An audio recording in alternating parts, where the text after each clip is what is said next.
Bueno, o sea que me libero de grabar. Muy bien. Bueno, ahora sí, si querés empezar. Bueno, estaba saludando a los que se habían incorporado último, que no, que faltaba eso, el saludo inicial. Bueno, hoy entonces vamos a ver el tema de cultivos protegidos.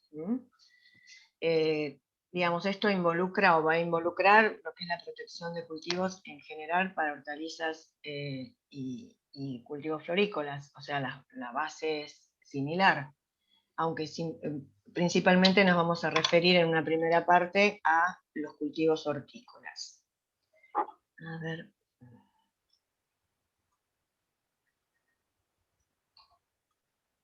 A ver.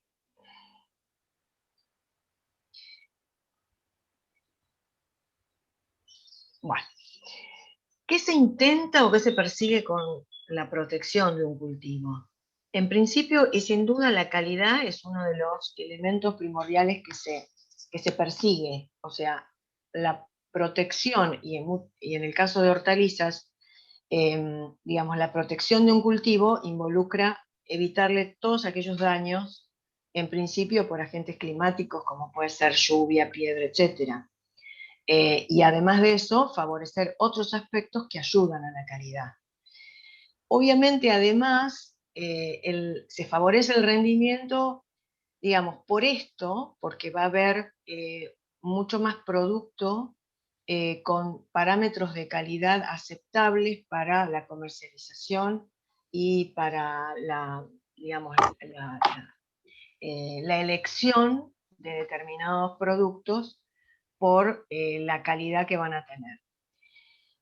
Otro aspecto que se tiene en cuenta, o que, digamos, se optimiza con la protección de los cultivos, es favorecer periodos de cultivo más largos. Es decir, si se protege un cultivo del inicio hasta el final, es posible poder iniciarlo antes o poder prolongarlo hasta épocas que no sean capaz las óptimas o las ideales, y todo esto conlleva a prolongar el periodo de cultivo. Y al prolongar el periodo de cultivo, en muchos cultivos se aumenta también el rendimiento por un periodo de cosecha superior. Esto también, como resultado, da una oportunidad de producción o una oportunidad de comercialización mejorada respecto de la no protección de los cultivos. Entonces, ¿qué es un cultivo protegido? Es aquel en el cual todo su ciclo o una parte de ese ciclo transcurre en condiciones de un microclima que está condicionado en favor de su desarrollo. O sea, uno interviene de modo de asegurar un microclima favorable. Es importante entonces tomar en cuenta eso. O sea, se puede proteger todo el cultivo o una parte de ese cultivo. De ahí que ustedes, también esto está en la guía, lo pueden leer detenidamente, pero el tipo de protecciones entonces pueden ser temporarias o permanentes. En el caso de las protecciones temporarias vamos a tener diferentes variantes, algunas de ellas más utilizadas que otras.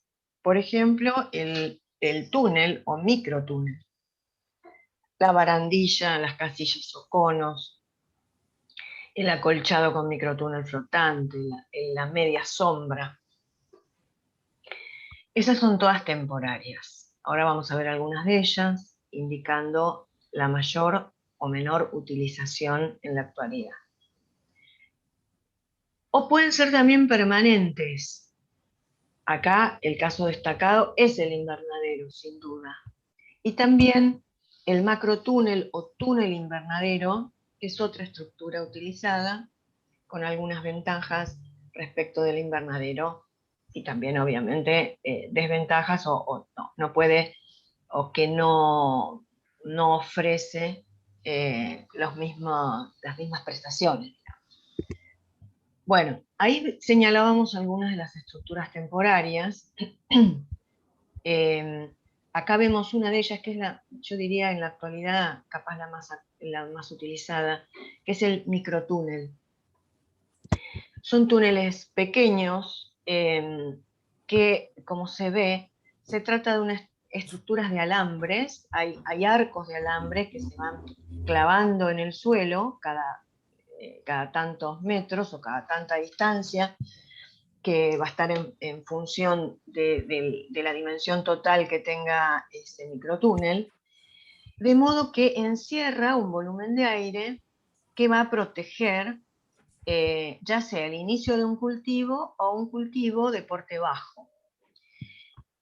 Esta estructura tiene algunas características que van a determinar las características respecto de, por ejemplo, el polietileno o cómo utilizarla. A ver, ¿a qué me quiero referir?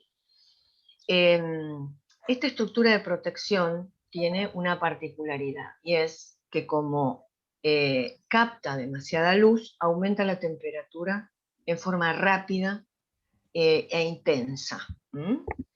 Esto hace que el cultivo que podamos tener ahí adentro sufra muy ciertamente daño por elevada temperatura. También la condensación que se puede dar es muy importante.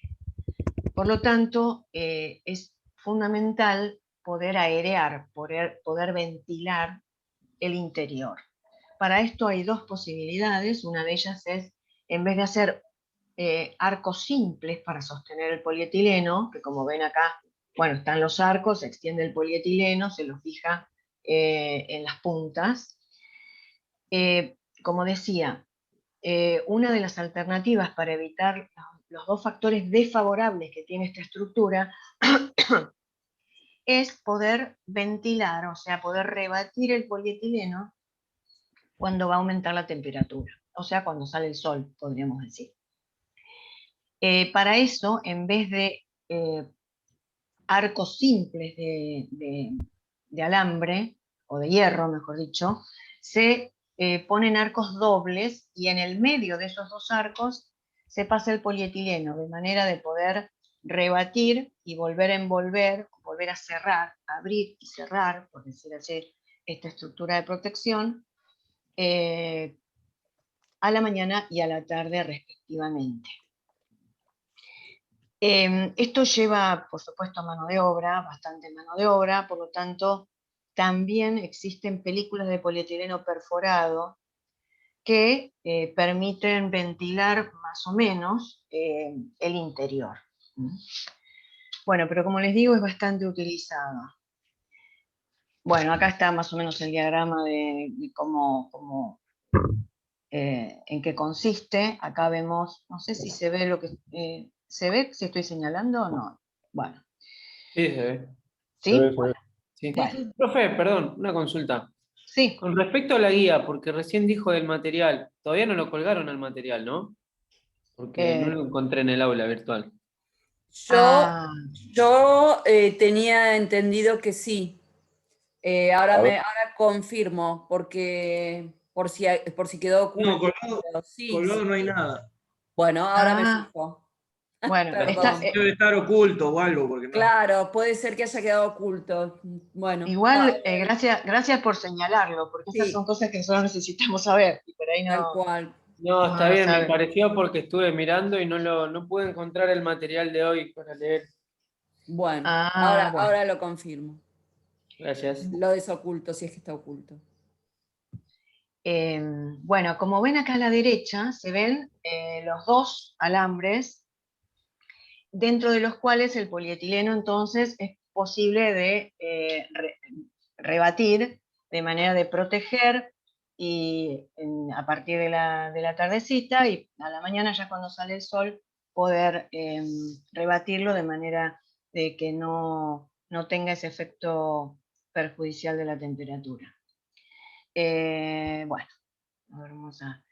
hay obviamente va a haber distintas dimensiones de esos túneles, depende del cultivo y del crecimiento que puedan tener. Pueden tener 1 metro, unos 50 de ancho, o bueno, ir variando, y también la altura. Qué sé yo, por ejemplo, imaginen un cultivo de frutilla que se suele hacer, en este caso, en frutilla se suele hacer para prolongar el ciclo de cultivo, de manera de poder proteger de los fríos invernales y después así prolongar el periodo de cultivo, forzar a la producción de fruta y después ya no es necesario y se saca el túnel. O sea, por eso es que podemos decir que es una estructura temporaria. Hay Profe, otras. ¿qué destacó de frutilla? Perdón, que ¿Cómo? tendía. ¿Qué destacó del túnel en frutillas? Que digamos que en el caso de frutilla, lo que se hace no es para iniciar el cultivo, sino para prolongar el periodo de cultivo. En el caso de frutilla, el forzado, que significa aumentar la temperatura de la planta, es importante para obtener precocidad en la producción de fruta.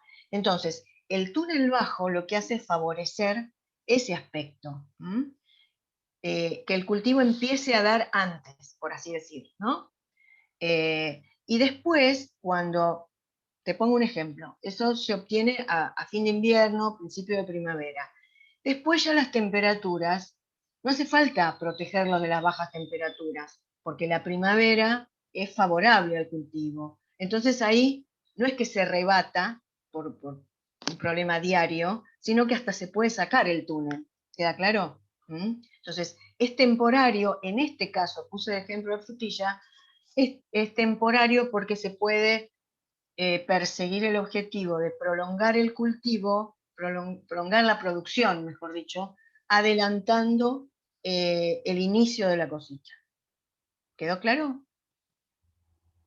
Perfecto. Bueno. Una vez que se empieza a cosechar, se saca todo. Mira, yo puse el ejemplo de frutilla. En realidad, no es que se saque todo. En frutilla el túnel bajo es una estructura temporaria muy común. Y el cultivo de frutilla puede durar 1 o 2 años, depende de la variedad que se esté manejando. Entonces, por ahí lo que se saca es el polietileno, pero se dejan los arcos para cuando haya que volver a proteger. O sea, no es que se saque todo, en este caso, de frutilla. En otros casos, capaz que sí sacas todo, porque es un cultivo que te dura solo unos meses. En el caso de frutilla estoy diciendo que conviene, de hecho, dejarlo, porque va a haber varios periodos en los cuales se va a utilizar ese túnel. Bien. Hay otras estructuras, como hemos señalado anteriormente, por ejemplo, la barandilla, o las casillas y conos. En este caso, esto es una barandilla. Este tipo de estructuras han sido bastante comunes, por ejemplo, en el NOA, para iniciar por siembra directa determinados cultivos. En este caso, era una típica estructura temporaria para proteger el inicio de siembras directas de solanáceas. ¿Qué pasa? Hoy por hoy casi no se usa porque, como se dijo en el tema pasado, en el teórico pasado, la siembra directa en hortalizas ha disminuido notablemente. Hoy por hoy predomina la siembra de almácigo y trasplante. Por lo tanto, este tipo de estructuras que acompañaba esa metodología de iniciación de cultivos, hoy casi no se usa.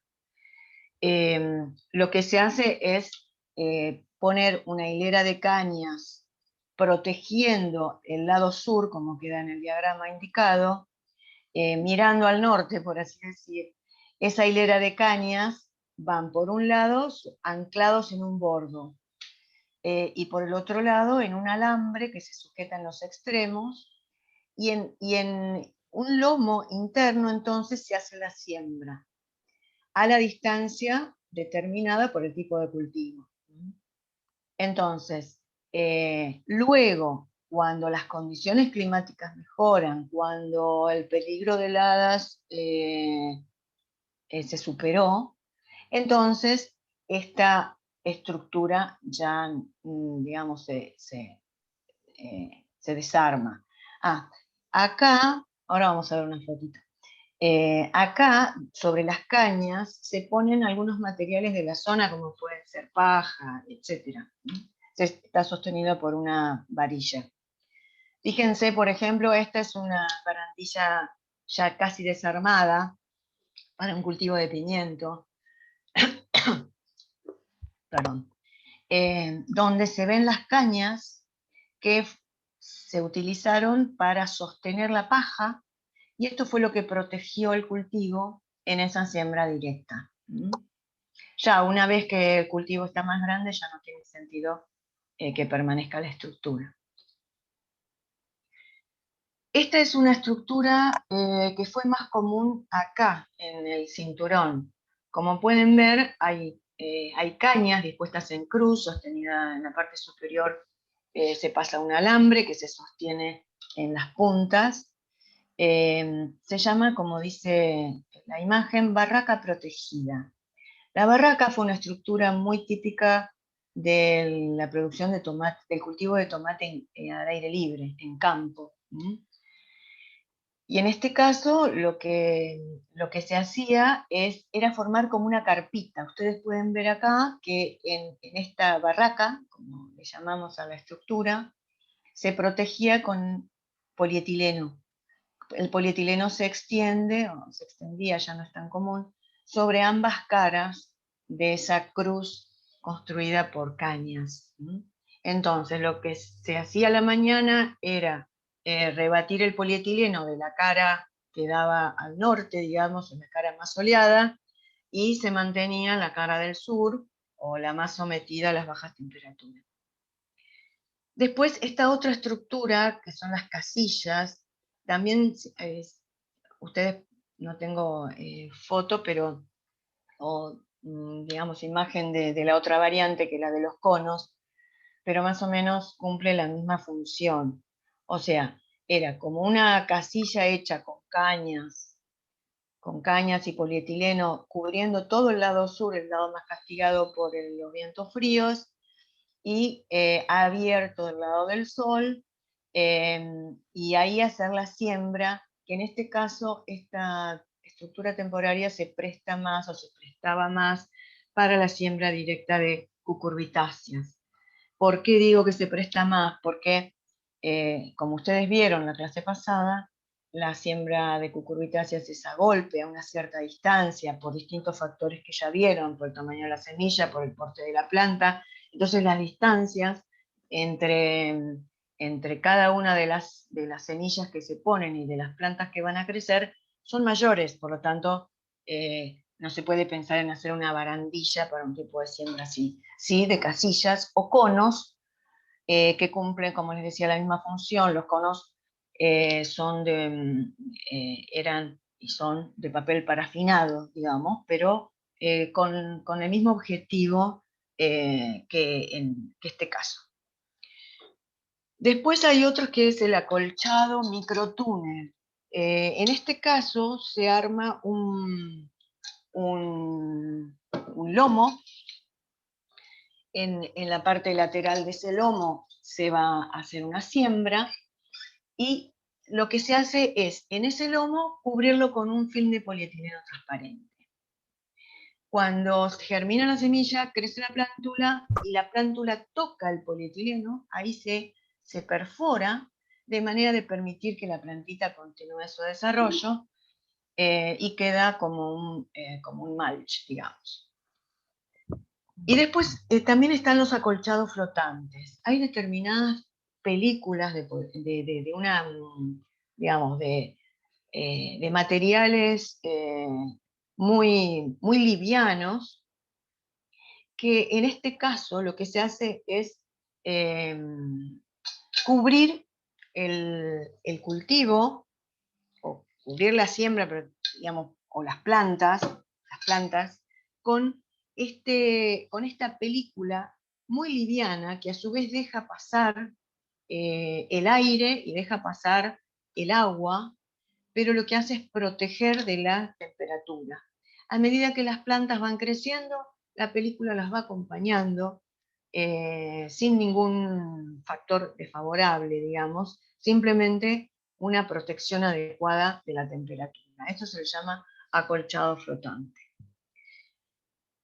De todas maneras, lo que hemos visto es que la estructura dentro de lo que es permanente, bueno, para hacer una síntesis de lo anterior, queda claro entonces que hay estructuras como estas últimas, como la barraca o la casilla o los conos, que no es que no sirvan, sí sirven. Lo que ha caído en desuso es el tipo de iniciación que justificaba su uso.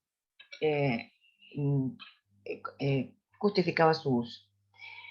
Entonces, por eso es que lo más usado en la actualidad podemos decir que es el microtúnel. Como decíamos recién, la estructura de protección permanente más conocida, más difundida, es el invernadero. Y acá podemos ver dos conceptos o definiciones, si se quiere decir, respecto de lo que es un invernadero.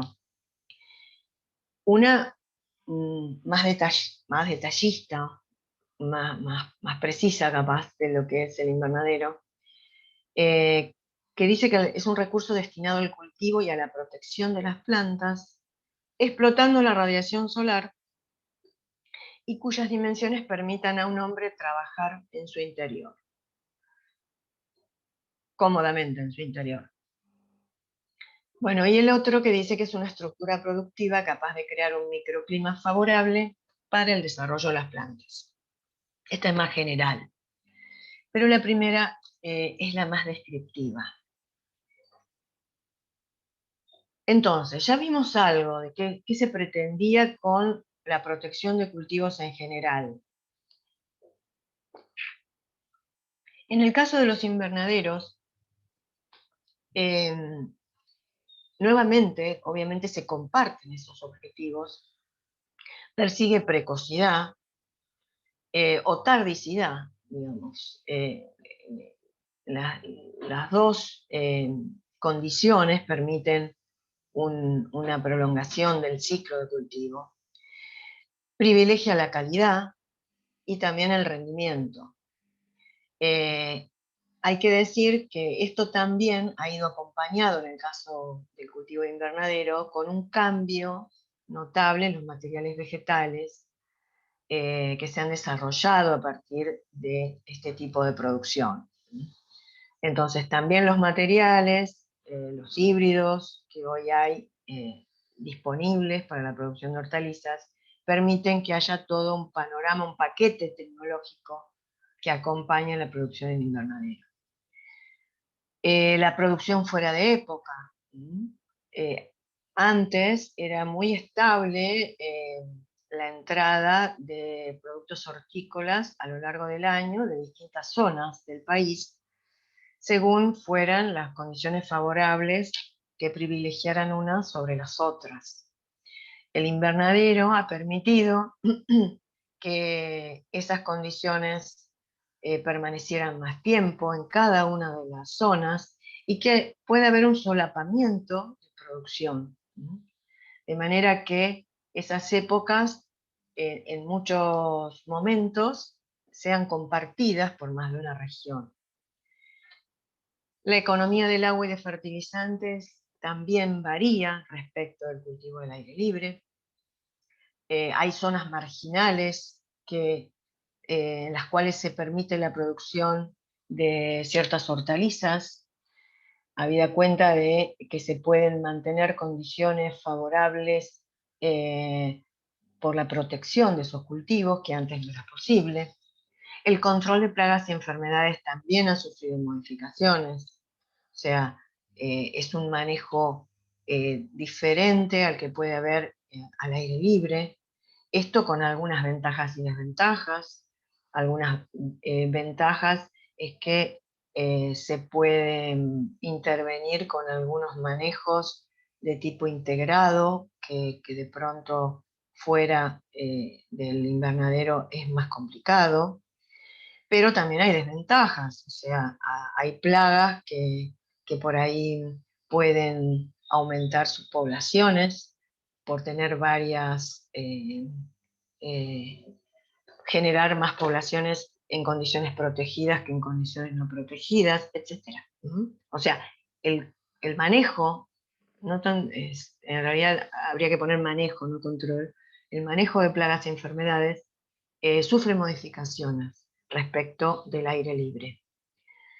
El control del ambiente ha sido todo un desafío porque no se trata solamente de armar un invernadero y ver qué pasa dentro con una hortaliza, sino que hay distintos mecanismos, como ya vamos a ver, de intervenir dentro del ambiente del invernadero.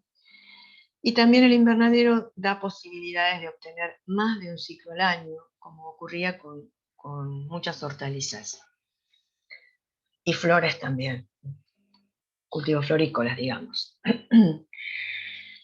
Bueno, esto tiene toda una historia, ¿no? Y el desarrollo de invernaderos ha sufrido, bueno, digamos, un incremento con el paso del tiempo en el último siglo en forma muy, muy importante. Esto a nivel mundial, todo eso repercute obviamente en lo nacional. Y digamos que hay algo que siempre hay que tener en cuenta, que es la relación entre las condiciones que requiere el cultivo, las condiciones favorables para un determinado cultivo y las condiciones del clima en el cual se va a llevar adelante ese cultivo. Entonces, si nosotros comparamos esos dos elementos, las condiciones favorables para el cultivo, no hablemos de óptimas, simplemente favorables para desarrollar un cultivo, respecto de las que puede brindar una determinada zona, ese es el primer paso para empezar a pensar o a definir cuál es el invernadero que más se presta para el desarrollo de ese cultivo. Y esto juega en forma muy importante de acuerdo al lugar en el mundo o en el lugar en el país en el cual nos encontramos. Y eso ha jugado a nivel mundial en principio, vamos a ver, en el tipo de invernaderos desarrollados y utilizados en los distintos países. Actualmente, o sea, en los años 2018 por lo menos, el total global de la superficie de invernaderos señalada es de unas 500.000 hectáreas. Fijémonos un poco las relaciones en los distintos polos o continentes. Europa cuenta con unas 210.000 hectáreas. Todas estas cifras después ustedes las pueden analizar en forma más tranquila, ¿no? Europa 210.000 hectáreas, América del Norte junto a América Central 23.000 hectáreas, Sudamérica 14.000, África 44.700, Oriente Medio 27.000, Asia 180.000 hectáreas y Oceanía 1.300, perdón. Cuando me estoy refiriendo, o mejor dicho, los datos se refieren a la producción de hortalizas en general, pero haciendo la aclaración que algunos países, de los cuales vamos a hablar ahora, pero algunos países brindan datos incluyendo a frutilla y otros no. ¿Por qué señalo esto? Porque hay algunos países que consideran a la frutilla como una hortaliza y otros no. Argentina, nosotros la consideramos como una hortaliza. Ya vamos a ver después cómo son o cómo podemos identificar a las hortalizas, pero decimos que así como nosotros consideramos la frutilla como una hortaliza, los chilenos no, por ejemplo. Entonces, en algunos países estos datos incluyen a veces frutilla y en otros países no. Bueno, estas son cifras globales a nivel de continentes o polos, como les mencionaba recién. Veamos América. Canadá tiene 1.568 hectáreas, principalmente de invernaderos de vidrio, digamos, cubierta de vidrio, y estructura, ya vamos a ver la estructura para sostener una cubierta de vidrio, obviamente es metálica. Ya vamos a hablar un poco de esto. Estados Unidos, 911 de plástico y vidrio. Y a medida que vamos hacia el sur, México tiene unas 20.000 hectáreas, principalmente plástico, o sea, puede ser estructura metálica y plástico o madera, estructura de madera y plástico. Y Sudamérica, 14.000 hectáreas, principalmente plástico. Acá tengo que aclarar que Sudamérica está, el total global no está discriminado en países. Y esto es bastante común, y ya lo vamos a ver, que los países no dispongan de una información detallada respecto de cifras concretas. Bueno, a ver, acá es importante detenerse para señalar lo siguiente. En líneas generales podemos ver una diferencia entre invernaderos de estructura metálica y vidrio e invernaderos de estructura ya sea metálica y plástico o madera y plástico. En líneas generales decimos vidrio o plástico. Ahora, ¿por qué el vidrio y por qué el plástico? Cuando las condiciones, vuelvo a lo que decíamos hace un instante, cuando las condiciones, la diferencia entre las condiciones favorables para el cultivo y la que brinda la zona en la cual vamos a desarrollar el cultivo y vamos a poner el invernadero, cuanto mayor es esa diferencia, más tecnología se va a tener que utilizar en el manejo ambiental del invernadero. Y cuanto mayor tecnología se use para ese manejo ambiental, menos posibilidades de pérdidas de energía va a tener que tener ese invernadero. Obviamente, el invernadero de vidrio respecto a uno de plástico ofrece más garantías para evitar pérdidas de energía de ese invernadero.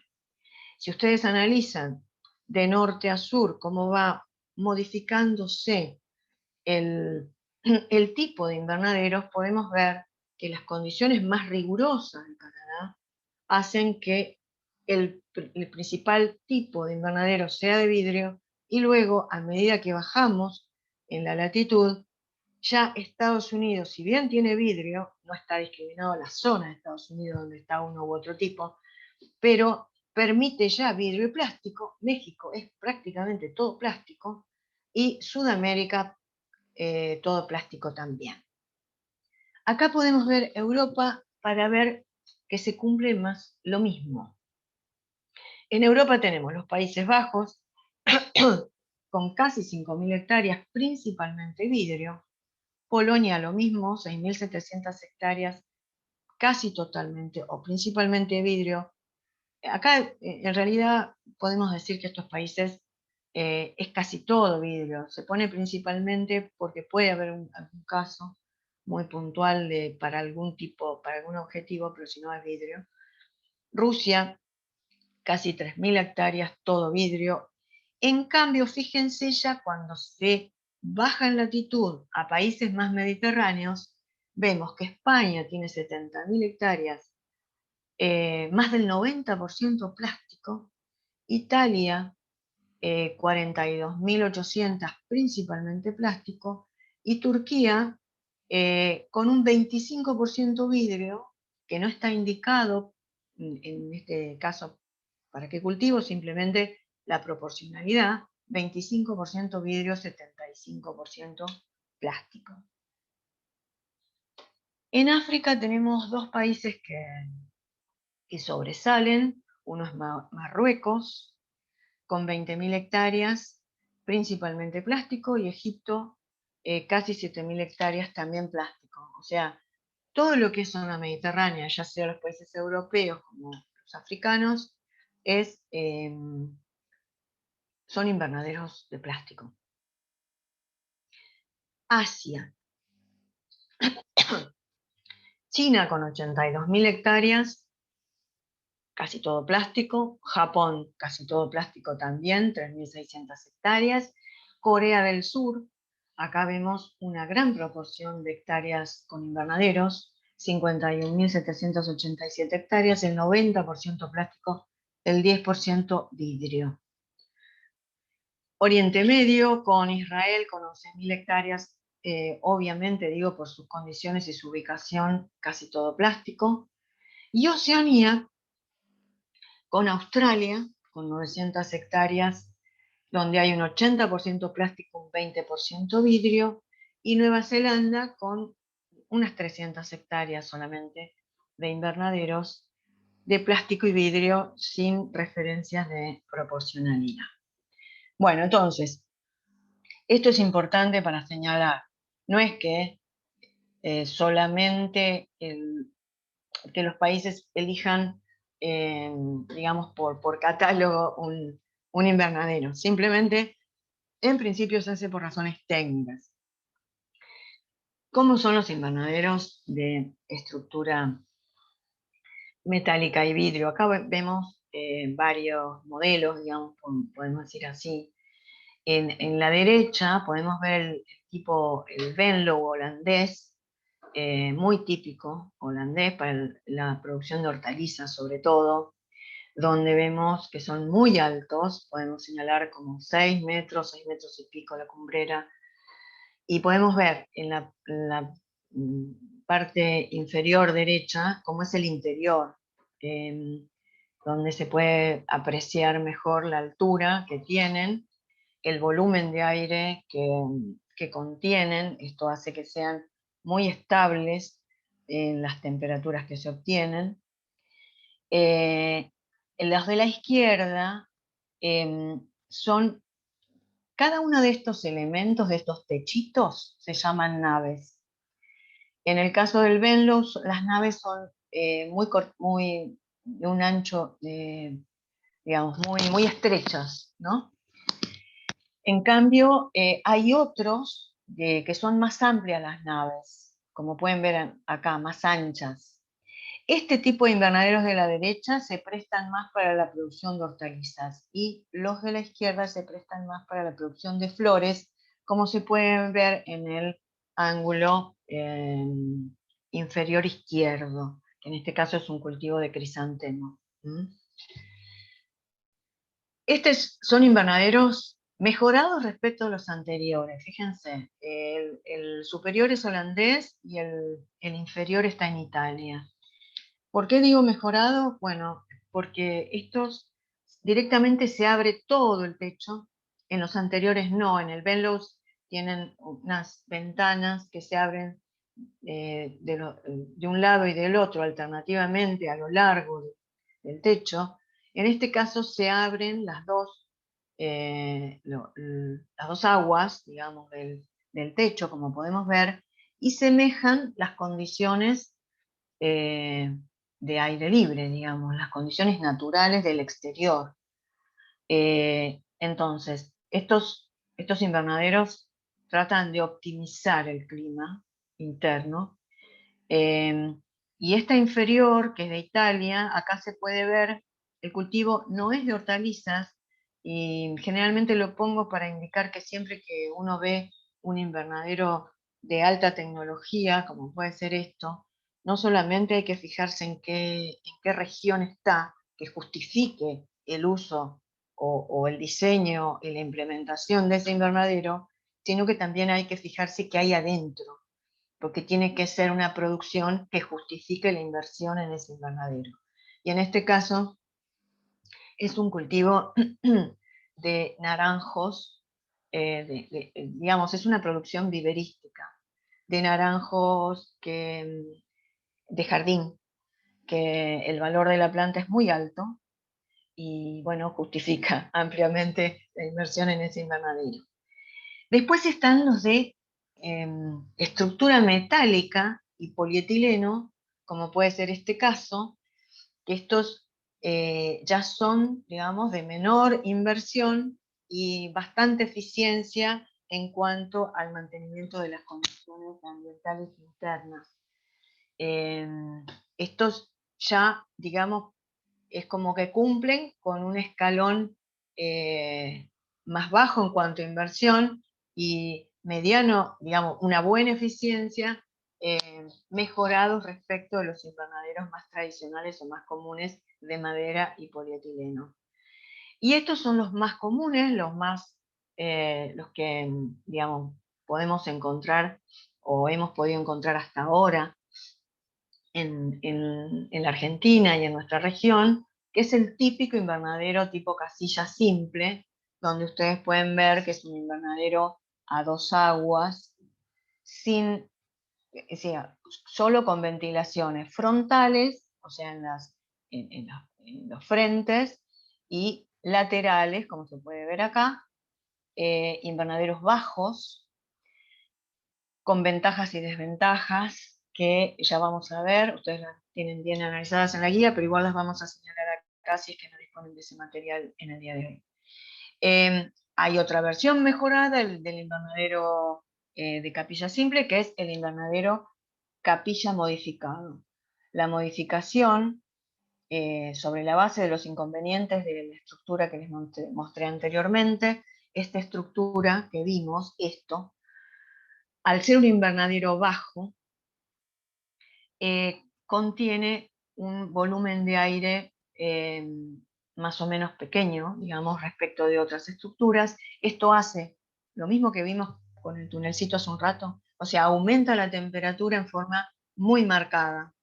Y esa temperatura, ese calor que tiende a subir, es como que no tiene por dónde salir si no es por las ventanas frontales y laterales. Entonces, ese es el inconveniente principal que trajo esta estructura, que se mejoró poniéndole una ventana cenital todo a lo largo del invernadero, y esta fue la modificación principal que se hizo. Mejorando notablemente por un efecto chimenea que permite la salida del calor que se genere durante el día.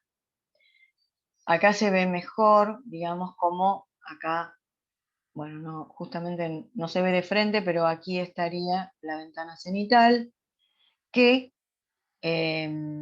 colabora entonces con la salida del calor en los frentes y en los laterales. Esto también permite que haya, digamos, adjuntar naves se la llama a cada uno de estos techos, digamos, adjuntar naves sin perjuicio, porque en el anterior, en el capilla simple, hay un límite, precisamente por el aumento de temperatura, se buscaba que no hubiera más de 3 naves por cada bloque, de manera de poder manejar la temperatura en forma más adecuada. En este caso, habiendo una ventilación cenital en cada una de las naves, ese perjuicio se va manejando en forma bastante notable. Además, como se puede ver, o si no se los indico, porque no sé si se puede ver bien, ha habido un aumento en la altura de cada una de esas naves o del invernadero. También otra cosa importante, acá sí se puede ver bien la ventilación cenital, se puede ver que hubo un aumento de la altura y un ancho de las naves. Se modificaron algunos invernaderos ya existentes de forma de, bueno, por así decir, al modificarlos, decapitarlos y juntar 2 naves para armar una sola más grande, más alta, más ancha. Y otra cosa muy importante es el manejo del agua. Cuando uno va a armar tándems o baterías de muchas naves de invernadero, lo que tiene que tener presente es que está impermeabilizando una superficie, está impermeabilizando toda esa superficie. Entonces, no solamente se trata de proteger el cultivo, sino del manejo del agua. El manejo de los excedentes de agua, el manejo del agua que vaya a caer en esas estructuras, también es muy importante. Y ahí viene a colación el tema de cómo formular las canaletas, de manera que puedan manejar el excedente de agua y que sea eso manejado después por zanjas adecuadas que permitan el drenaje adecuado. Bueno, como les decía entonces, hay invernaderos como los de metálicos con polietileno que han sido, digamos, muy adoptados en la mejora en la eficiencia de los invernaderos en la producción hortícola y florícola. Esto, fíjense que permite, ese es el interior de este tipo de invernaderos, que permiten un volumen de aire importante. Esto, como les decía, el volumen de aire importante permite mantener la temperatura en forma más estable en cuanto a que no gane y pierda calor o suba y baja la temperatura en forma demasiado marcada. Digamos, esto sería la antítesis del tunelcito bajo, por así decir. El tunelcito bajo tenía poco volumen, entonces subía la temperatura en forma marcada y bajaba también en forma marcada. Acá sería el contrario. Cuanto más volumen en un invernadero, más posibilidades hay de manejar la estabilidad en cuanto a la temperatura. ¿Qué pasa en la Argentina? Ya vimos a nivel mundial cómo más la distribución en términos de latitudes. Bueno, la Argentina también ha tenido polos. Estos polos han estado centrados principalmente en Corrientes. Actualmente podemos señalar que hay unas 1.300 hectáreas. Salta unas 420 hectáreas. Buenos Aires 3.000 hectáreas, pero en el 2017 ya hubo un estudio de un investigador, Miranda, que por relevamiento satelital ya estaba hablando de unas 4.600 hectáreas en el cinturón bonaerense. Dejando de lado, como ya señalamos en el principio de la cursada, que las cifras son bastante, las cifras oficiales o las cifras precisas, digamos, son escasas, podemos referirnos a estos polos que estamos señalando. Por ejemplo, Corrientes. Corrientes, digamos, empezó su desarrollo en invernaderos utilizando unas estructuras que se utilizaban para los secaderos de tabaco, viendo a ver si funcionaban. Y empezaron a ver que sí, que eran favorables, y a partir de ahí empezaron a desarrollar sus invernaderos, fundamentalmente en la zona de Bellavista. Y inicialmente orientados principalmente a tomate y pimiento. En la zona de Salta también hubo un desarrollo inicial muy importante a partir de los 80s. Y la verdad que se pensó que iba a tener un crecimiento sostenido. Sin embargo, no fue tan así. Se quedó, digamos que es como que Salta se quedó en lo que significa el cultivo en invernadero. Tiene su superficie en invernadero, pero inferior respecto de lo que se hubiera pensado, digamos. Y Buenos Aires no, ha tenido un desarrollo sostenido, sigue teniéndolo.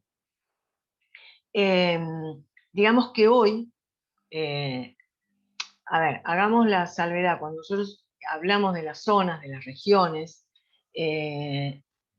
cuando hablamos de las regiones, ¿se acuerdan que decíamos que en cada región había zonas que se podían encontrar? El tipo de zona, en una región podía haber distintos tipos de zona. Y es así, en distintas regiones tenemos cinturones verdes o zonas especializadas.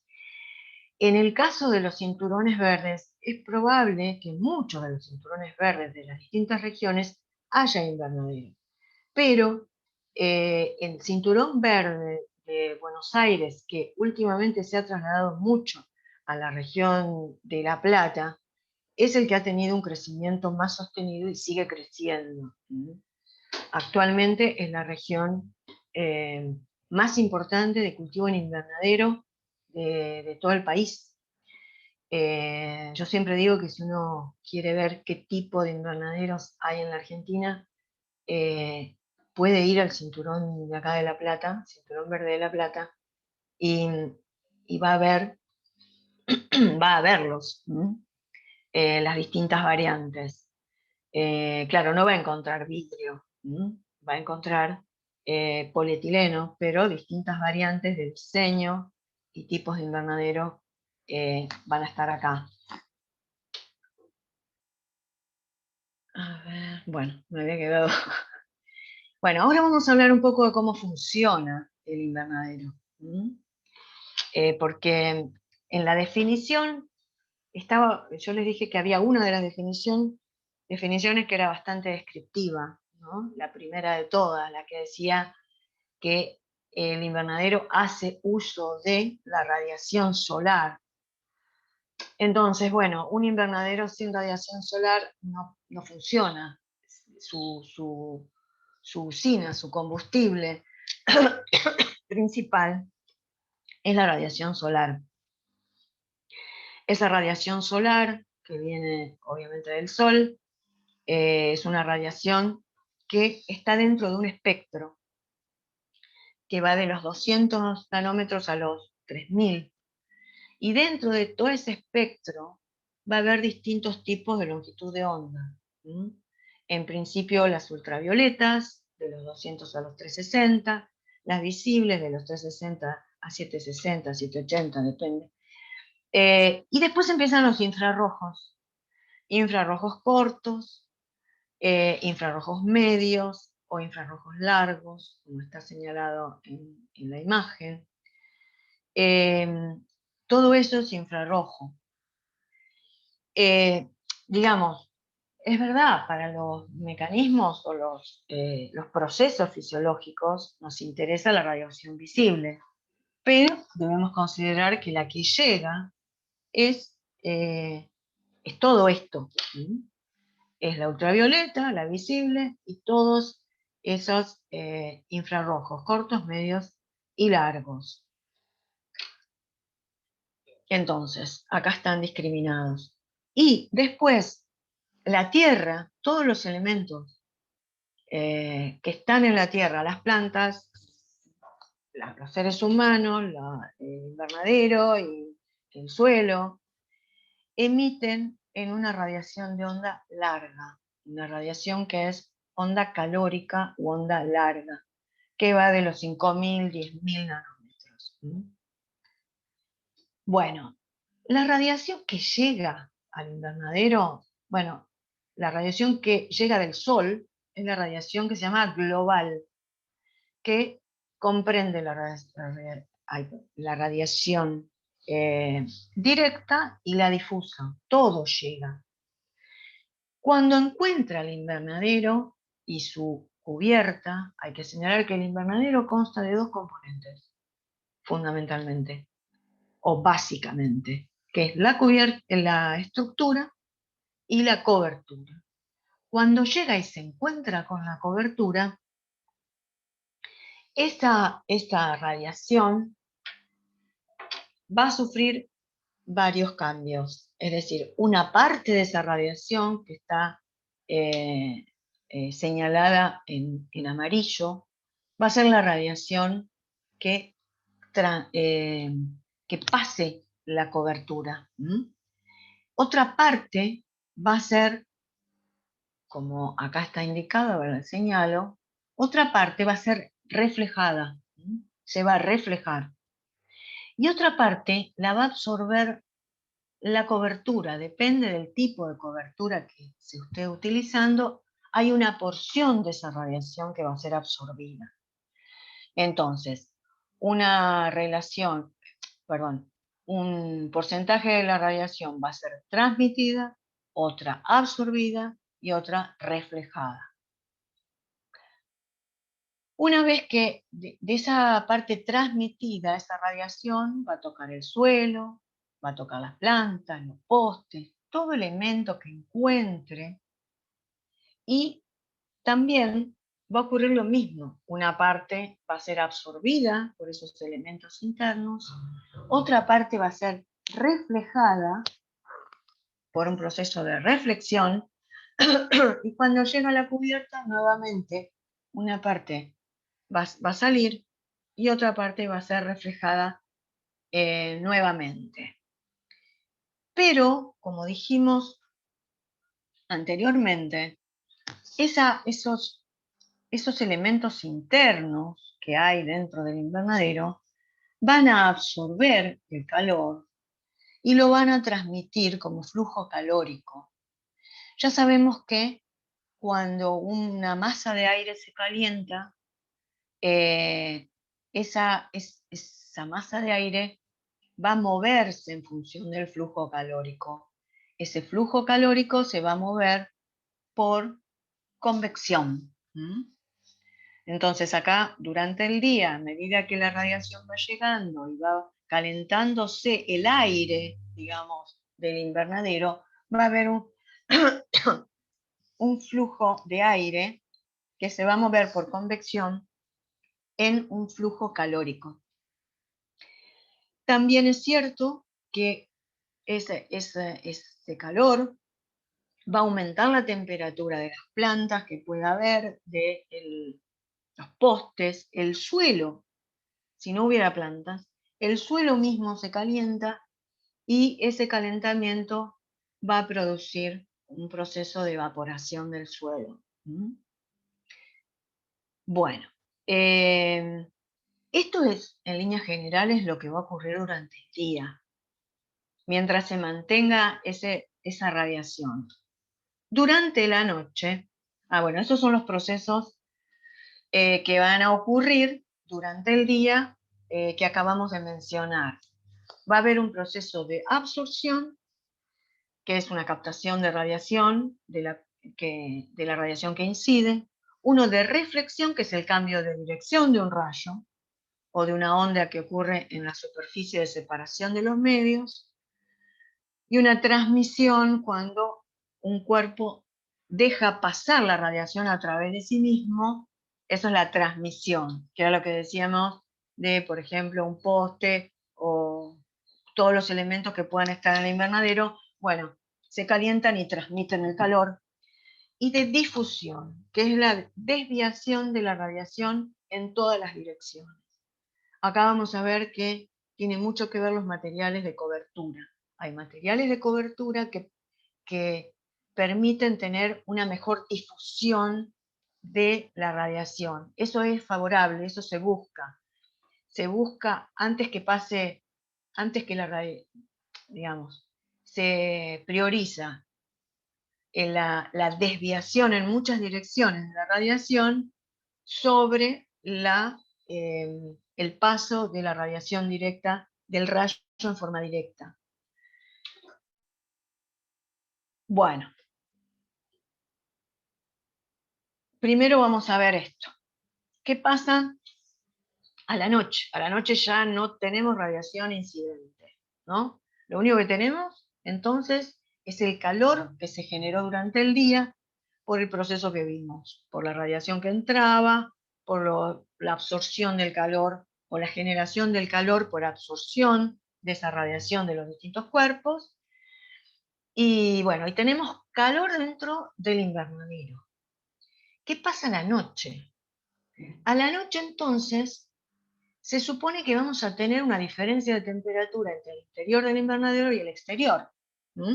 En líneas generales, el interior del invernadero va a estar con mayor temperatura que el exterior.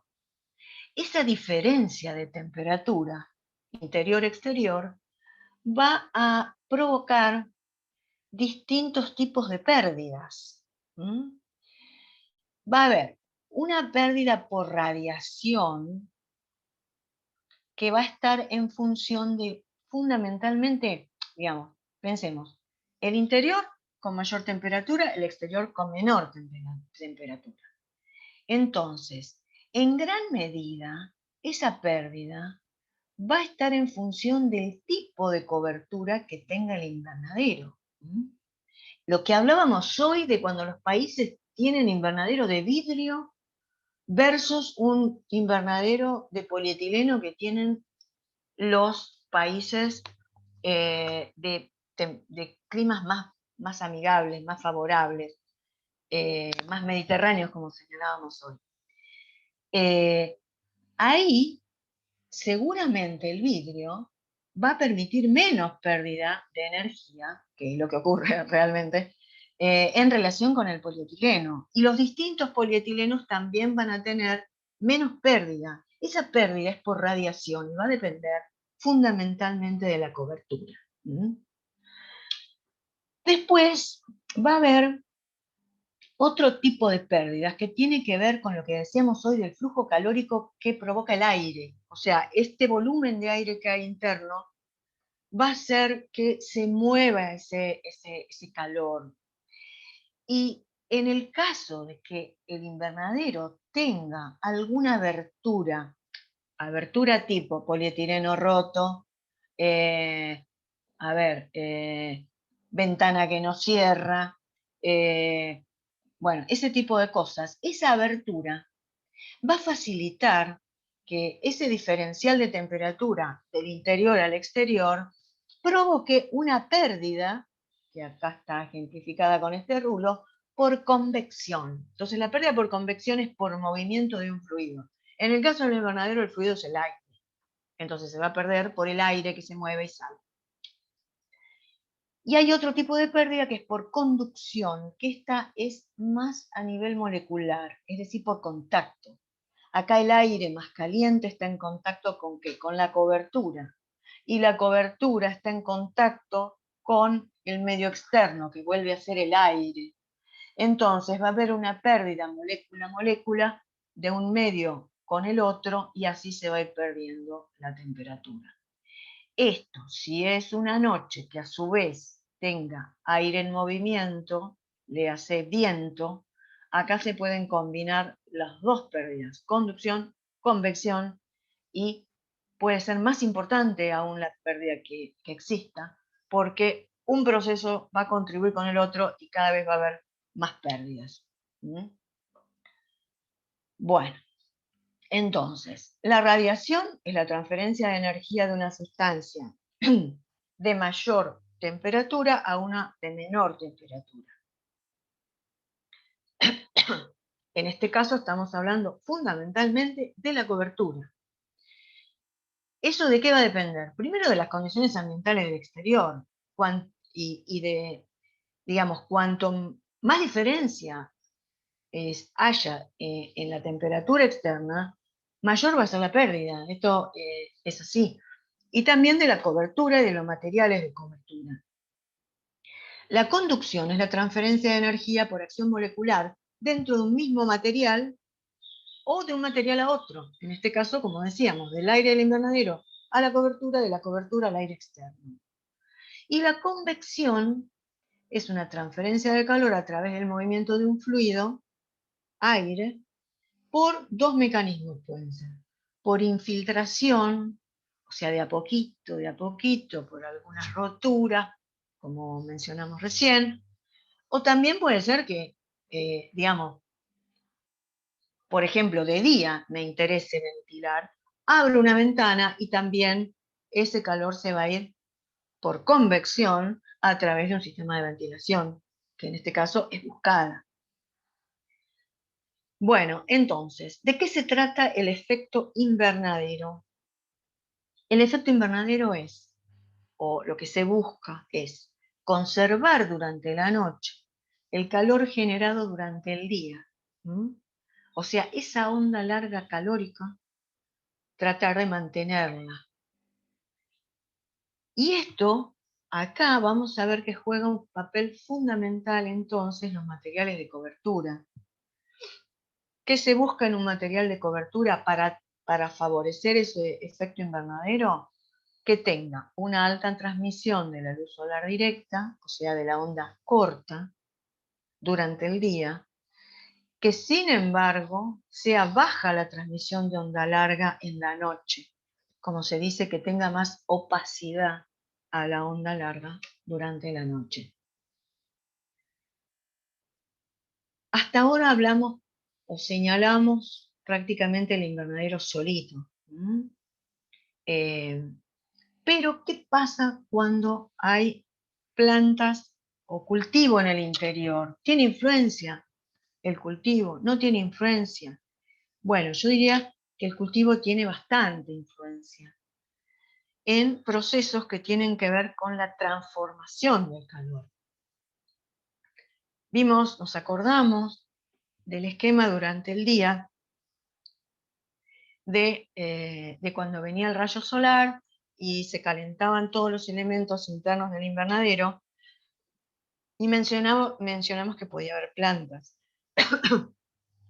En el caso de la existencia de un cultivo en el interior del invernadero, ese cultivo va a aumentar su temperatura.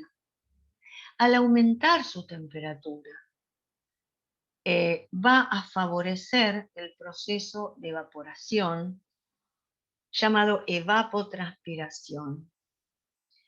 Al aumentar la evapotranspiración, ese proceso de evaporación lo que va a hacer es tomar energía. Va a tomar energía ¿de dónde? Del aire que lo circunda, del aire que está adentro del invernadero. Entonces, al tomar energía, ese tipo de energía es energía calórica, al tomar energía, lo que va a provocar es una disminución de la temperatura porque va a tomar calor. Esto ustedes analícenlo bien porque en general se tiende a decir lo contrario. En este caso hay una absorción de calor que se hace a expensas del calor existente en el interior del invernadero, y esto provoca una absorción de calor que pasa a vapor de agua y por eso evapotranspira. ¿Qué pasó con el calor? El calor pasó a calor latente. Entonces, por eso es que hay una disminución de temperatura interna del invernadero. Esto hace que si ustedes observan un invernadero con un cultivo de mucha hoja durante el día, en condiciones estivales, en condiciones de altas temperaturas, y después entran a un invernadero que tenga un cultivo muy, muy bajito, o ¿qué les digo? Un invernadero sin cultivo, la temperatura del invernadero va a ser inferior en el invernadero con el cultivo muy desarrollado. Esto es por el proceso que les acabo de describir. ¿Y por qué digo que es muy importante la influencia del cultivo y estas consecuencias? Porque si uno quiere hacer una iniciación de cultivo bajo estas condiciones, en pleno verano, entonces es importante saber que ese inicio, esa plantita que voy a trasplantar, esa siembra que voy a hacer, voy a tener que protegerla porque no tengo ningún elemento que vaya a regular esa alta temperatura. Entonces, eso, acompañado porque una planta pequeña regula poco la temperatura, se satura de luz muy fácilmente, esto va a estar en el peor escenario. Por lo tanto, es importante saber la influencia del cultivo en el interior del invernadero para este tipo de condiciones. Para condiciones estivales se cumple este proceso. Y hay otro proceso, porque esto hay que ver que tiene su contrapartida durante la noche. Durante la noche, bueno, la temperatura va a bajar.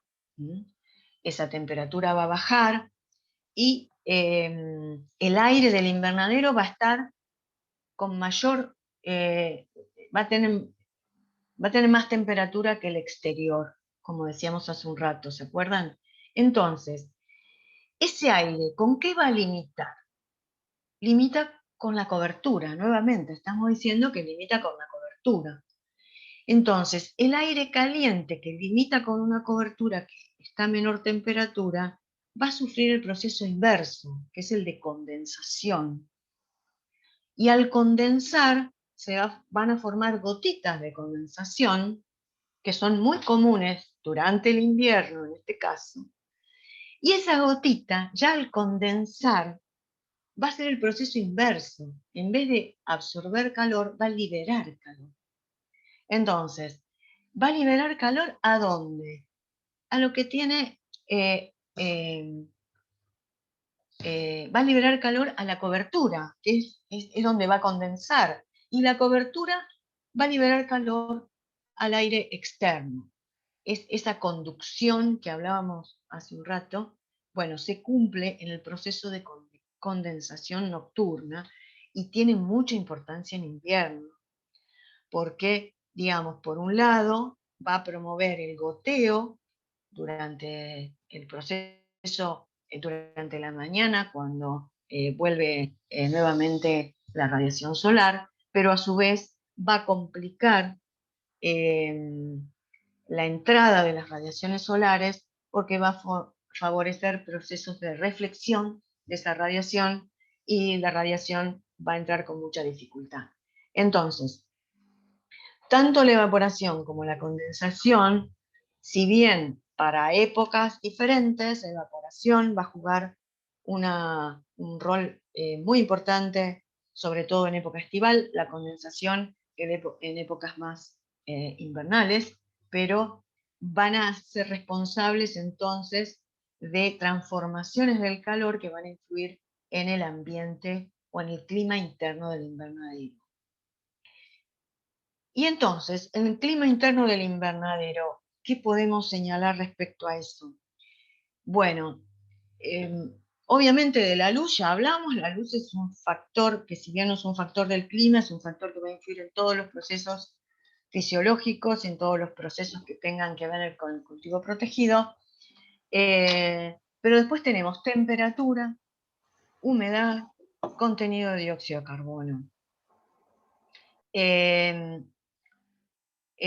La temperatura, ¿no? Bueno, la temperatura, si hacemos una comparación entre qué pasa con la temperatura dentro de un invernadero o afuera de un invernadero, vamos a ver que tiene bastantes diferencias que vienen, digamos, condicionadas en principio por el funcionamiento del invernadero. Es decir, si nosotros comparamos la temperatura interna de un invernadero respecto de la temperatura externa, lo que puede ocurrir un día como hoy, por ejemplo, vamos a ver que la temperatura del aire externo, si pasan unas nubes o si se nubla, no va a variar demasiado.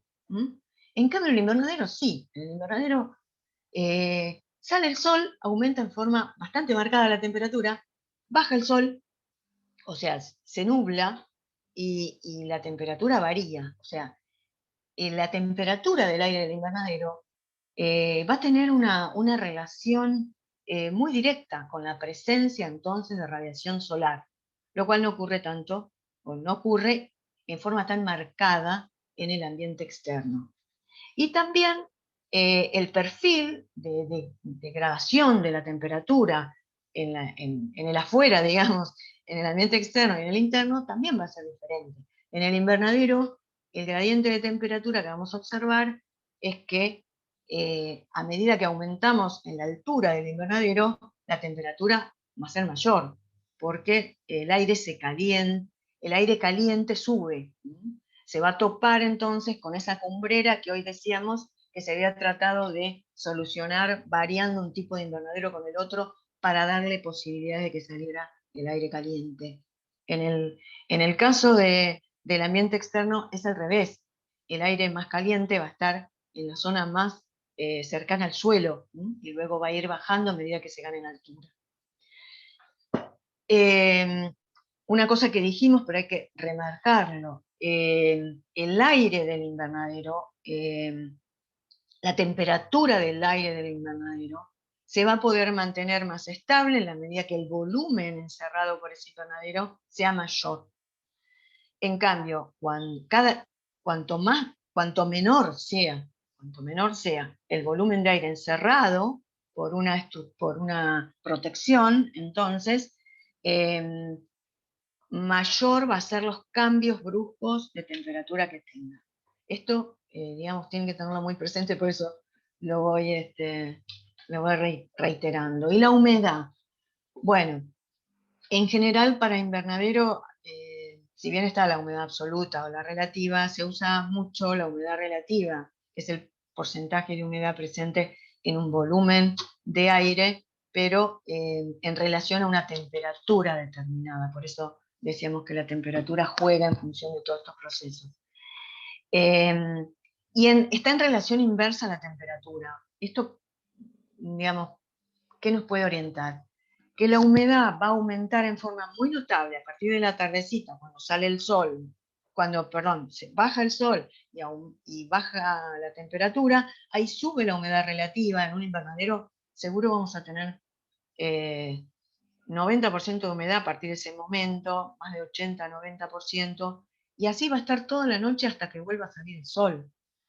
Entonces, a medida que sale el sol, a partir de que sale el sol, aumenta la temperatura, ahí va a bajar la humedad. Y mucho más si ventilamos. Hay veces que los productores piensan que ventilando a la mañana en épocas invernales pierden calor. No es así. Es decir, lo que ganan al ventilar es disminuir la humedad relativa en forma rápida o marcada, permitiendo ventilar, sacando esa humedad relativa que, como les digo, es muy alta durante toda la noche y favorece varias cosas. Favorece, por un lado, el aumento de problemas sanitarios por el agua libre que pueda existir en las hojas, y además favorece la caída de la evapotranspiración que la planta necesita como un flujo para poder aumentar la absorción de agua y nutrientes del suelo. Eso es, digamos, está comprometido en la medida que la humedad del aire sea tal que no permita un déficit de presión de vapor que complique, digamos, ese mecanismo que les acabo de describir. Entonces, desde todo punto de vista, durante la mañana hay que favorecer esa ventilación. Y el contenido de dióxido de carbono noche-día también va a variar. Durante la noche sabemos que va a haber un aumento de dióxido de carbono por el proceso respiratorio. Durante el día, esto que les acabo de describir va a ir a contramano del dióxido de carbono, es verdad. Mucho más en la medida que las plantas, digamos, necesiten para la fotosíntesis ese dióxido de carbono. O sea, el dióxido de carbono del aire, por más que al haber una ventilación, tampoco va a favorecer porque el contenido del aire está en unos 300 partes por millón y la planta necesita de 600 a 900. Ahora, dilema, ¿qué hacer?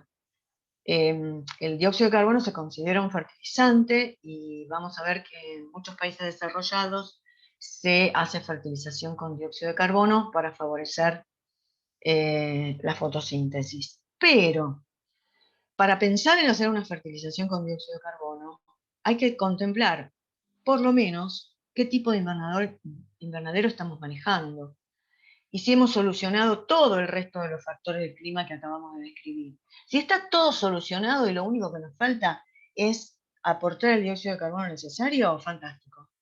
Ahora, en principio, para eso, para manejar en forma óptima todos los factores del clima, necesitamos tener un invernadero que así lo permita.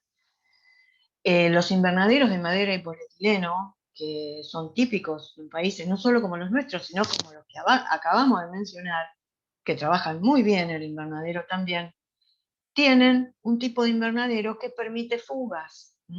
Entonces, un invernadero que permite fugas no supone la fertilización con dióxido de carbono, porque, bueno, esas fugas harían totalmente inútil la fertilización con dióxido de carbono.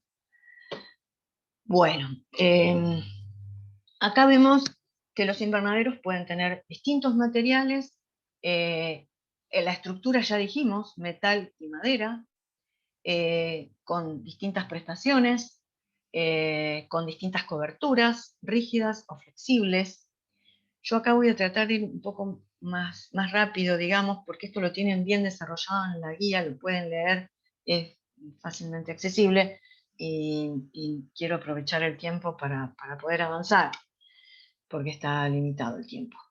Bueno, la madera obviamente es de fácil montaje, es un material accesible, está disponible en muchas zonas del país, entonces, bueno, esa es su ventaja.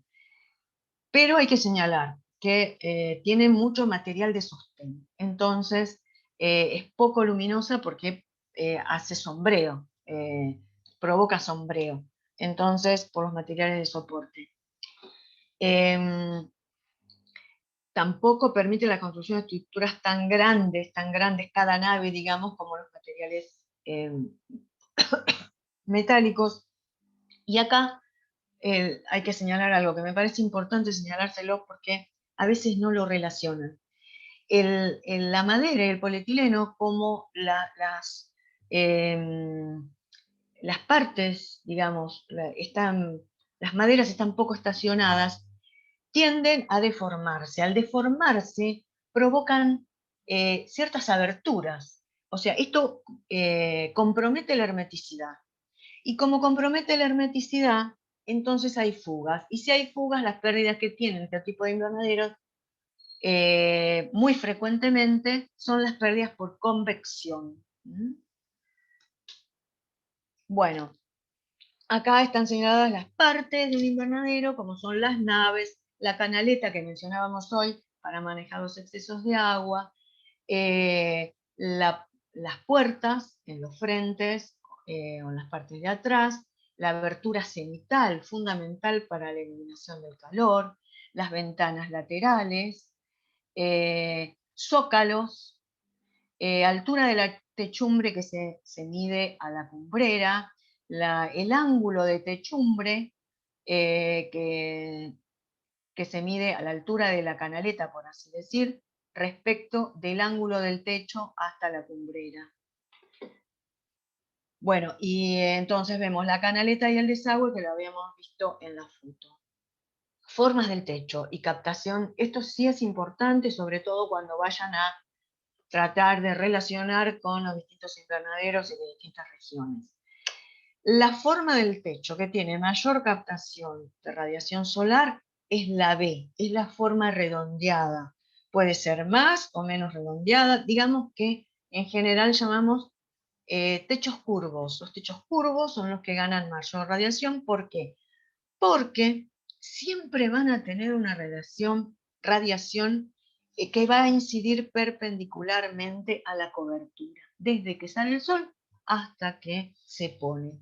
Entonces, como la radiación solar va a entrar más fácilmente a un invernadero en la medida que el rayo sea perpendicular a la superficie de penetración, entonces la forma curva o las formas, invernaderos curvos, de techos curvos, van a ganar mucho más radiación.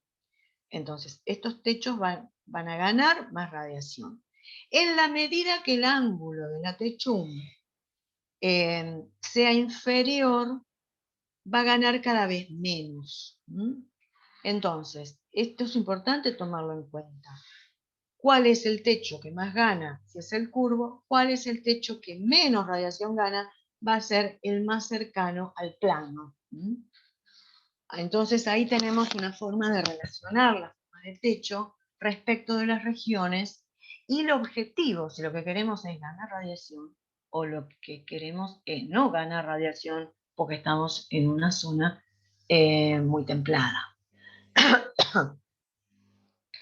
Bueno, esto es un esquema de un invernadero de madera y polietileno, donde se ve entonces que son estructuras que tienen una construcción, digamos, que va a tener, la resistencia va a estar en este tipo de invernadero en el eje longitudinal. Ese eje longitudinal va a ser va a ser lo primero que se construya.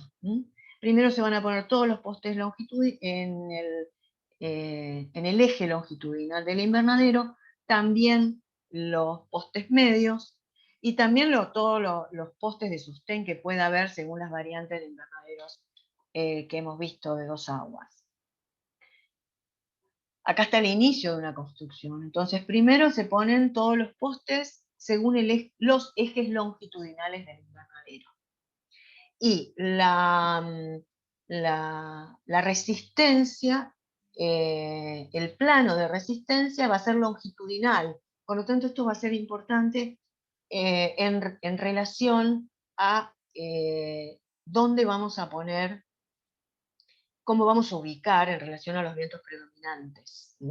Si los vientos predominantes no deben ir en forma perpendicular al eje longitudinal, digamos, el viento predominante no está recomendado que venga en perpendicular al eje longitudinal porque puede hacer caer todo esto.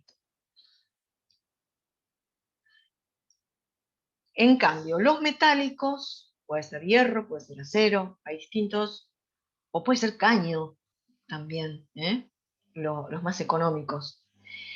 Permiten un ancho libre de las naves mucho mayor que en las estructuras de madera. Ya vimos algunas fotos que las podemos recordar. Permiten construcciones muy luminosas porque no tienen tanto material de sostén. Como no tienen el material interno de sostén, permiten entonces que no haya sombreo. Contrariamente a lo que decíamos de los invernaderos de madera, como digamos, no sufren la deformación que pueda sufrir la madera, tienen una buena hermeticidad. El ensamble con los materiales de cobertura es muy bueno.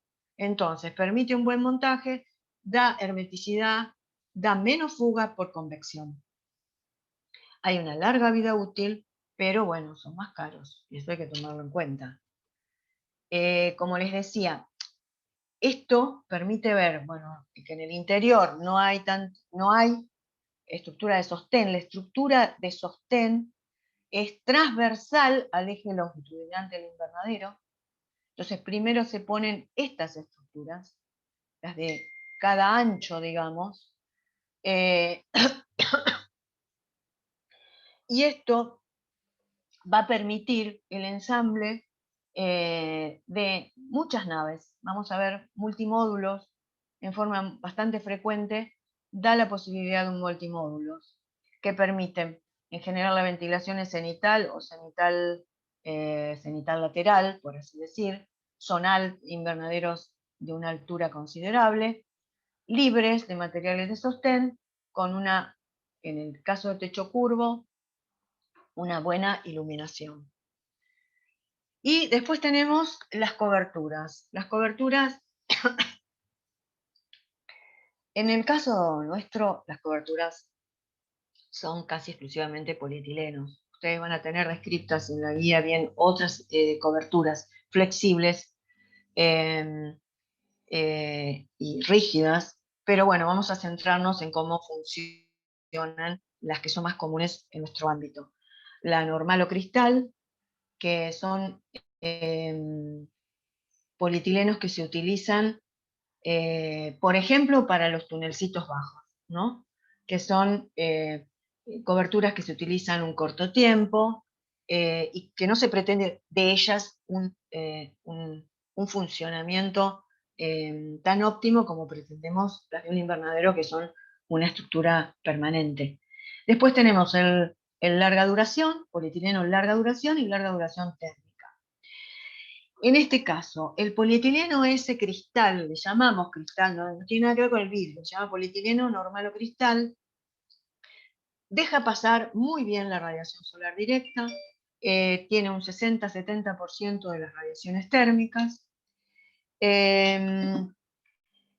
pero ¿qué pasa? Que tiene poca difusión de la luz incidente. Decíamos que era importante que la cobertura permitiera difundir la luz incidente, deja pasar nada más que un 10-15%, tiene muy corta vida útil, menos de un año, y no es un material que se recomiende para invernadero, por lo que decíamos hoy, porque a la noche deja escapar 60%, 70% de las radiaciones internas. Es decir, repasando, ¿deja pasar la luz solar directa? Sí, perfectamente la deja pasar, pero deja escapar la onda calórica en un 60-70% de lo que se ganó. Entonces, es como que la eficiencia térmica, lo que uno llama eficiencia térmica en función del efecto invernadero, es muy baja.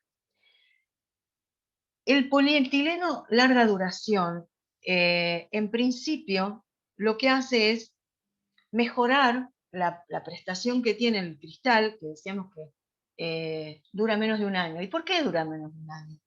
Porque se oxida muy fácilmente con los rayos ultravioletas. Entonces se degrada y se rompe. En el caso del polietileno de larga duración, lo que tiene son inhibidores de la radiación ultravioleta, aumenta la duración. Esto es variable lo que pueda aumentar. Acá dice 2 o 3 cosechas, 18 meses, por ahí puede durar más. Esto no es tan riguroso. Pero sí, digamos, lo que se privilegia es eso, que no se oxide, no se degrade, no se rompa con la radiación ultravioleta. Pero acá no se habla del efecto de la eficiencia térmica. La eficiencia térmica se logra con este tipo de polietileno, que es el polietileno larga duración térmica. Si al anterior, o sea, ese que señalamos como de larga duración, se le añade la característica de poder retener las radiaciones nocturnas de longitud de onda larga, o sea, esa opacidad de la onda larga, se obtiene el polietileno larga duración térmica, que es el que tiene mayor eficiencia térmica. ¿Deja pasar la radiación de onda corta? Sí. En general, casi todas las coberturas de polietileno dejan pasar la onda corta. El problema está si nosotros queremos eficientar la pérdida de onda larga. Y este polietileno larga duración térmica permite o deja escapar solo el 15-18% de la onda larga. O sea, es bastante opaco a la onda larga. O sea, si se pretende un efecto invernadero mayor, se debería privilegiar esto. Esto en el caso de estar en zonas donde zonas o estaciones o cultivos donde tengamos que privilegiar entonces el efecto invernadero en esas condiciones. Obviamente, si vamos a estar en una zona donde el problema es la alta temperatura, a lo mejor no elegimos este polietileno. Pero tenemos que saber que en un polietileno, entonces, va a haber dos tipos de propiedades que podemos priorizar. La propiedad mecánica, en términos de su posibilidad de degradación y rotura, y las propiedades térmicas, de eficiencia térmica, que serían estas. Entonces, en líneas generales, ustedes van a tener que diseñar invernaderos, ya sea para climas fríos o para climas cálidos. Para climas fríos van a tener que promover la ganancia de energía durante el día y van a tener que evitar pérdidas durante la noche. En climas cálidos, como decía hace un momento, bueno, van a tratar de no ganar tanta radiación durante el día, sin embargo van a tratar de favorecer la salida de onda calórica a la noche. Y eso van a formar parte de los objetivos y las estrategias de diseño. El diseño de invernaderos va por un lado, a tener en cuenta la eficiencia, que los principales elementos del clima se correspondan con las exigencias fisiológicas de los cultivos que intentamos cultivar ahí adentro. Y la funcionalidad son las condiciones del invernadero que permitan la utilización del espacio cubierto, ya sea los cultivos, la labor y los accesos, que todo eso sea fácil, sea accesible, sea funcional. Entonces, esas son las características fundamentales del invernadero. Entonces, en cuanto a tipos del invernadero, vamos a tener los capillas que ya vimos. Fíjense que los capillas, ¿hay capillas en la zona? Sí, hay capillas, pero siempre las van a ver con un tipo de cultivo de bajo porte, llamado también horizontal, que no sean demasiado exigentes en cuanto a digamos, el funcionamiento térmico del invernadero. Las ventajas del tipo capilla común, para módulos aislados, bueno, es fácil construcción, los productores en general saben cómo construirlo, pero se presta más para módulos aislados, no en multimódulos. Tiene problemas de ventilación cuando se agregan módulos, hay menor volumen de aire que uno curvo. Acá está el capilla modificada que ya vimos, acá volvemos a verlo, vemos que la ventilación es la cenital y a su vez las de los extremos. Acá podemos ver en los de madera y polietileno cómo es internamente, podemos ver algo que después ustedes van a ver también en la guía y en el trabajo práctico, que son sistemas de modificación de clima espontáneo del invernadero con elementos como puede ser este, que es una pantalla térmica que puede proteger el cultivo a su vez, disminuyendo el volumen que rodea el cultivo, evitando pérdidas. Tipo capilla modificado, las ventajas es que mejora la ventilación, como ya vimos. Se pueden adicionar módulos para tener baterías o multimódulos de invernaderos. Pero bueno, el capilla modificado tiene más elementos de sostén, por lo tanto mayor sombreo, aunque menor que otro que tenemos que señalar, que es el diente de sierra. Este es un esquema. El diente de sierra es un tipo de invernadero que, digamos, existe en distintos países. Acá, digamos, suele encontrarse bastante en Corrientes, acá también, pero bueno, en Corrientes es más común. Es un invernadero que tiene mucho elemento de sostén, mucho poste, pero lo que tiene es lo siguiente, tiene una muy buena ventana cenital, tiene muy buena ventana cenital, o sea, ya está hablando de que esto da para regiones de temperaturas más altas, donde entonces esta ventana hace que el calor se vaya más fácilmente. Pero, ¿qué pasa? Hay que tener mucho cuidado con el tema de las lluvias. Entonces, ¿cómo se manejan las lluvias? En general, la canaleta de este diente de sierra tiene dos pendientes hacia a partir de la mitad del invernadero hay una pendiente que va para un lado y otra pendiente que va para el otro para el manejo de los excesos de agua. El diente de sierra más común es este, de los techos planos. También se señalan dientes de sierra con techos curvos, pero lo que hay que tener en cuenta entonces es que la ventana cenital va a ser importante, pero el techo curvo este va a tener una ganancia de energía solar importante. Entonces hay que evaluar muy bien cuál vamos a elegir según el tipo de zona. Entonces, el tipo de diente de sierra tiene las ventajas, que tiene una excelente ventilación, apto para instalación de baterías, tiene mayor sombreo que el capilla, menor volumen de aire que el tipo capilla, eso es verdad. Este es otro diente de sierra, ¿ven? O sea, es una estructura interesante. Voy pasando porque nos queda poco tiempo. Esta ya la habíamos visto, pero sirve para reforzar, o sea, es una estructura presente en la región, presente en la región. En general para ornamentales, pero también hay una empresa que lo tiene para hortalizas, que es de metálico y polietileno, techo curvo, pero se le puede adicionar SARAM o media sombra para evitar lo que decíamos del exceso de ganancia de la radiación solar. Tiene muy buen volumen del invernadero y la posibilidad de trabajar muy cómodamente en el interior. Acá vemos por adentro cómo es la ventilación, un cultivo de tomate, mucha hoja, mucho volumen de hoja. Estos son todos metálicos, interiores de metálico, el techo curvo, alta transmisión de luz, buen volumen interior de aire, espacio interior libre, resistencia al viento.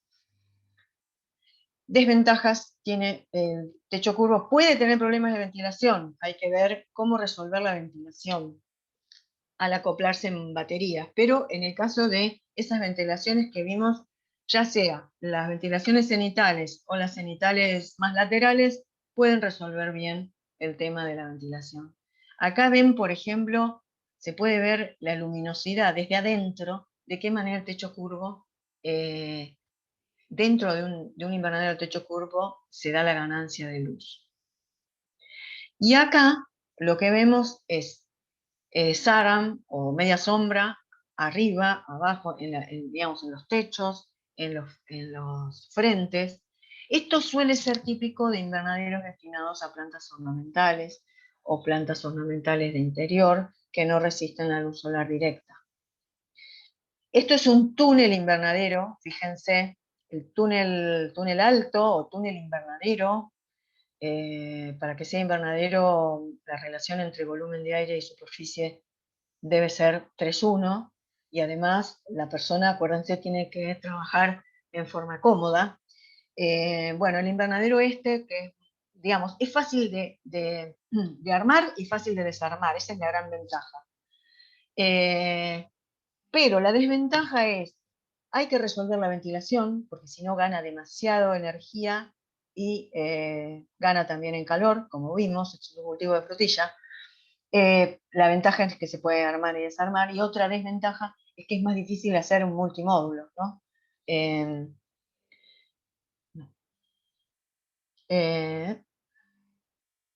Bueno, las ventajas: resistencia al viento, transmisión de la luz, fácil construcción. Desventaja: el volumen de aire, cultivo de bajo, se da para cultivo de bajo porte, como vimos recién en el caso de la frutilla.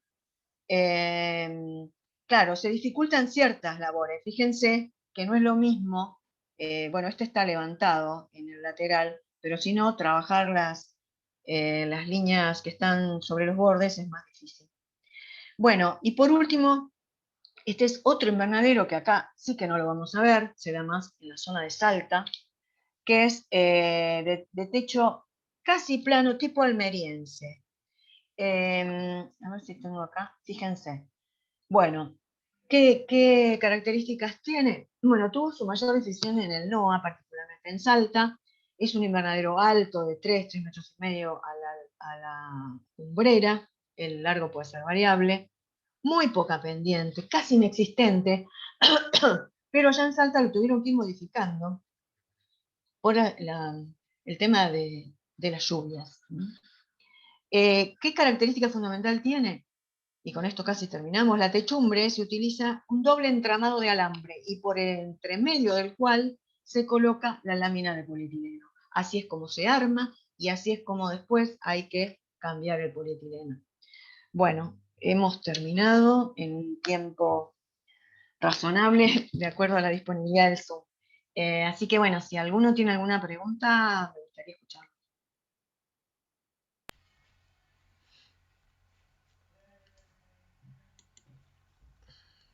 Profe, a mí me quedó una duda sobre cuando estabas hablando de los techos curvos y los techos a dos aguas. Sí. En una dijiste que los techos más que tienden a ser más planos son los que Sí. menos incidencia tienen, ¿no? Pero más planos, ¿a qué te referís? ¿A más paralelos al piso o más verticales? No, no, no.